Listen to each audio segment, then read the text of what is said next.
பிரச்சனை யாருக்கிட்ட அவங்க மண்டைக்குள்ள இருக்கு. சைவம்னா தேவாரம் திருவாசகம் ஞாபகத்து வரும், சைவம்னா 63 நாயன்மார்கள் ஞாபகத்து வருவாங்க, வைணவம்னா 12 ஆழ்வார் பெருமக்கள் ஞாபகத்து வருவாங்க, ஆழ்வார் எழுதிய பாசுரம் ஞாபகத்து வரும், திருவம்பாவை ஞாபகத்து வரும். சைவம் வைணவம்னா இவ்வளவு ஞாபகத்து வருது. ஆனா நமக்கு பொன்முடிக்கும் திராவிட கும்பலுக்கும் இந்த திராவிட கோஷ்டிக்கும் சைவம் வைணவம்னா படுக்கிறது ஞாபகத்துக்கு வருது. அப்படின்னா பிரச்சனை யார்கிட்ட இருக்கு?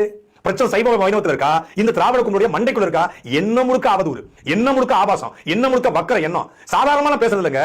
ஒரு இலவச பேருந்து என்பது பெண்களுக்கான உரிமைன்னு தமிழ்நாடு முதலமைச்சர் சொல்றாரு. ஆனா இவரு எஸ்சி கார் ஓசி, காருக்கு ஒரு டீசல் ஓசி, செல்போன் ஓசி, எம்எல்ஏ அமைச்சரானா செல்போன் ஓசி, இணைப்பு ஓசி, பேருந்துல போனா ஓசி, ரயில்ல போனா ஓசி, சட்டமன்ற அலுவலகம் ஓசி, 1,00,000 சம்பளம் ஓசி, கடைக்கு போனா பழங்கள் வாங்குறது எல்லாம் அமைச்சர் பெருமக்கள் எல்லாம் ஓசி, வேலை பார்க்க போலீஸ் ஓசி, வீட்டுல வேலை பார்க்க பிஏ ஓசி, எல்லாம் ஓசியில மக்கள் ஓட்டு போட்டு வாங்கி வச்சுக்கிட்டு மக்களை ஓசி அப்படிங்கிறது.